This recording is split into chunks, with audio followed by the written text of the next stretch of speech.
जय जगन्नाथ नमस्कार प्रिय दर्शक बंधु मु ज्योतिषाचार्य प्रमोद कुमार पण्डा आपण मानक स्वागत करुच्ची आपण मानकर प्रिय चैनल एस्ट्रो कल्याण चैनल को प्रिय दर्शक बंधु जो व्यक्ति मानक तो चैनल को देखुचंती सब्सक्राइब करना सब्सक्राइब करंतु लाइक करंतु ये एपिसोड टी अधिक अधिक शेयर करंतु। प्रिय दर्शक बंधु आम समस्ते जाने सन 2024 मसीहा शेष होगा जाऊँ एवं 2025 मसीहा कौन आम भाग्य चक्र अच्छे समस्त अपेक्षा था एवं समस्त भयभीत भी था शनि राहु एंड केतु देवगुरु बृहस्पति तो पूर्ण फल प्रदान करते शनि राहु एंड केतु ताहले प्रिय दर्शक बंधु राहु केतु जिते बड़े चलन होती एका समय चलन हुए गोटे समय चलन हुए गोटे तारीख चलन हुए तेल राहु आउ केतु ये दुईटी भिन्नता कहीं 2025 मसीहा को आप भल भाव जानतु और शुणु निश्चित रूप से रिजल्ट आपरे राहु केतु गोटर भय कहीं लगे एवं 2025 मसीहार आपण मानक कौन रिजल्ट दब जिते समुद्र मंथन होता समुद्र मंथन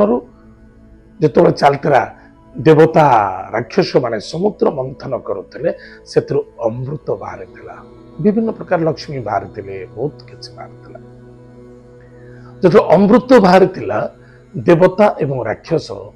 से अमृत को सेवन करने अमृत कलश आणिकी रखा जाता भितर किसी डिस्कस चली समय शोरभानु नामक एक राक्षस थिला उक्त राक्षसी से राक्षस कौन करुला ना सी आगतुरिया मन भीतर गोटे स्थिर कर जे कि मु आग अमृत सेवन शायद राक्षस को मिल न मिल देवता मान तो बहुत चालाक थिले राक्षस काले राक्षस को देवे न देवे से चुपना जाए अमृत भितर मुख पुरे देते जस्ट अमृत को मुहरे टच कर गला जाके प्रवेश भी करना यही समय चंद्र एवं सूर्य देवता ये दुई जनकर दृष्टि पड़गला आप देखिए सूर्य आप चंद्र सूर्य दृष्टि पड़ा देख चंद्र केते उच्चरे पूरा ब्रह्मांड को कैलकुलेशन कर चलती सूर्य केते उच्चर अच्छी पूरी ब्रह्मांड प्रति तार दृष्टि अच्छी सेमती चंद्र आ सूर्यंकर दृष्टि शोरभानु नामक एक राक्षस जो पड़गला तो अमृत सेवन कर मुखे टच कर समय भगवान विष्णु को कहले प्रभु ये राक्षसटी अमृत को खाईदेला मुहरे पुरे कि टच कर से भगवान विष्णु सुदर्शन चक्र बेक को काटी देते कार शोरभानु नामक राक्षस बेक को काटिदेला अमृत खाई से तो जीवंत है शरीर तो गोटे थिला अमृत तो सेवन कर सी है अमर अजर एनिमित्त देवतागण मध्य निष्पत्ति निगला जे कि ए राक्षस जो मुंडटी आम रहा ये तो जीवंत हो गला ये मरबनी आर नाम दिगला नवग्रह 7टी ग्रह थिला 7टा ग्रह मध्य ये प्रवेश करा दिगला ये राहु महाग्रह छल कपट वाला जल्दबाजी छल कपट एवं आक्रोश और जल्दबाजी तेणु राहु जिते सहित मुंड लगी शरीर संपूर्णता अच्छे मुंडटा राहु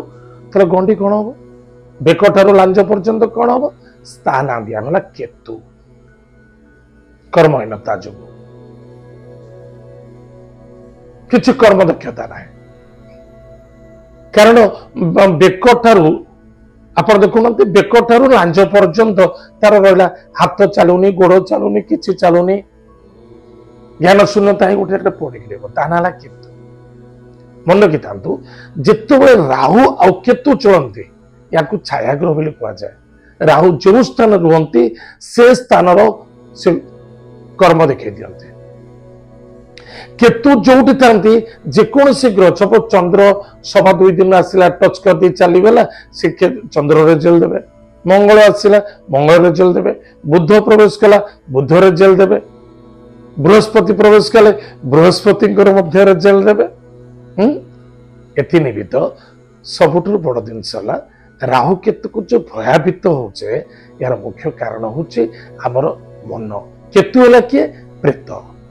आप देखिए Ketu is the death Ketu death माने जोटी बसते जहाँ स्पर्श आसवे से केतु है जो जेकोसी व्यक्ति देखिए केतु नीच थी से भूत प्रेत को देखिए भय करती गोटे छाईटा पड़े चमकी उठती गोटे लोक किए बाड़िया को मारिया को आसू देखिए भयभीत को लुचि जाती ये केतु से सकाशे सदा सर्वदा पॉजिटिव थॉट जो भूत प्रेत डाणी जो शरीर जो स्पर्श करते लगी जाते से केतुर कमजोरी जो प्रतिकार कले निश्चित रूप से ठीक रहे प्रेत दोष तापर राहु राहु निश्चित रूप से छल कपटी ग्रह ध्यान देवा बहुत आवश्यकता अच्छे प्रिय दर्शक बंधु जदि वैदिक ज्योतिष शास्त्र मत अनुसार देखा जाए केतु क्यों ताकर तो निजर घर नहीं नक्षत्र भी नहीं घर तो नहीं और शैला काम राशि नहीं घर नहीं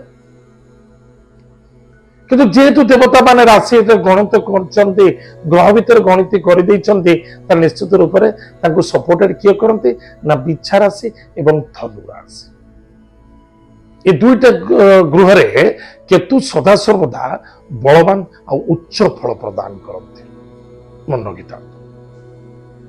एटा बहुत बड़ तथ्यता আছে किंतु केतु वृष एवं मिथुन राशि रे प्राय समय नीच फल दियते वृष राशि एवं मिथुन राशि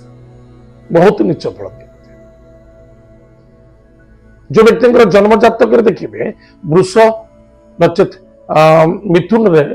आपण केतु थे बहुत से कष्ट पाते जो पोजिशन में थे से पोजिशन से कष्ट दिखते जो ग्रह सहित थे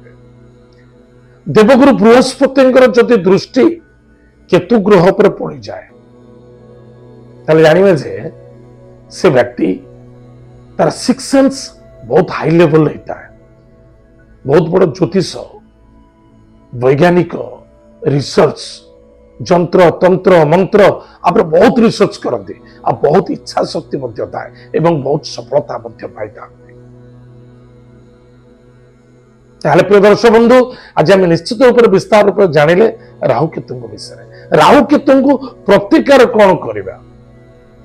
प्रतिकार एमती किसी अच्छे प्रतिकार कले जे कि अधिक अधिक आम सफलता पाइबा राहु को प्रतिकार कले साउथ वेस्ट कौन आपण जो स्थान में बसुंच चाहे ऑफिस हो चाहे घर हो साउथ वेस्ट को जगिबे केतु केतुर डायरेक्शन अनुसार जगिबा किसी आवश्यकता नहीं किसी आवश्यकता दक्षिण दिग केतुर दिग है दक्षिण किसी आवश्यकता नहीं कौन आवश्यकता अच्छे आपण पिता माता को श्रद्धा करंतु पितृगण को तर्पण करंतु प्रत्येक दिन उठे जो व्यक्ति माता पिता को प्रणाम करुछंती बा गृह इष्टदेवी इष्ट देवता को प्रणाम करुछंती एवं निजर पितृलोक को तर्पण करुछंती गायत्री मंत्र को जप करुछंती इष्टदेवी इष्ट देवता को प्रत्येक दिन भजन करुछंती जप करुछंती तप करुछंती से व्यक्ति ताको कि छुई पारिबे नाही एते एक लेवल अलग लेवल पहुंचबे मुखर ज्योति बाहर से व्यक्ति जिते समस्त मन भर अच्छी जे केतु चल नब केतु कि दिन चल ने 18 मे 2025 मसीहा same time same date Rahu एवं केतु चलन केतु कन्या राशि को छाड़ी सिंह राशि को गमन करेंगे राहु मीन राशि छाड़ी कुंभ राशि को गमन करेंगे ताहले प्रिय दर्शक बंधु निश्चित रूप से आप राहु केतु विषय प्रतिकार बुझी छाड़े ये जो राहु एवं केतु राहु को केतु विषय में तो टोटाल समुदाय हिसाब से 12टा एपिसोड कर सारी कि बहुत लोकंर गोटे आशा अच्छी अनेक लोकंर मेसेज आसे केतु चलन रिजल्ट कौन अच्छे निश्चित रूप से एपिसोड पर आपण को निश्चित रूप से कहबी केतु 12टी राशि पर कौन रिजल्ट दब एवं कौन फायदा अच्छी एवं कौन नुकसान अच्छे। राहु केतु धीमा ग्रह बहुत स्लो चलती शनि राहु केतु शनि केते वर्ष केते दिन चलती 2.5 वर्ष राहु केतु 18 मास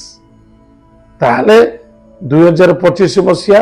मे मास 18 तारिख रु दीर्घ 18 मास पर्यंत राहु केतु भोग हे निश्चित रूप से जाना दरकार आम कौन सावधान रहा कौन करने आवश्यकता अच्छे कौन कले बेटर हम नेक्स्ट एपिसोड को अपेक्षा करवा। आज तो समय जाइए कार्यक्रम को आम एट रखुचु पुणी देखा आगे जय जगन्नाथ नमस्कार।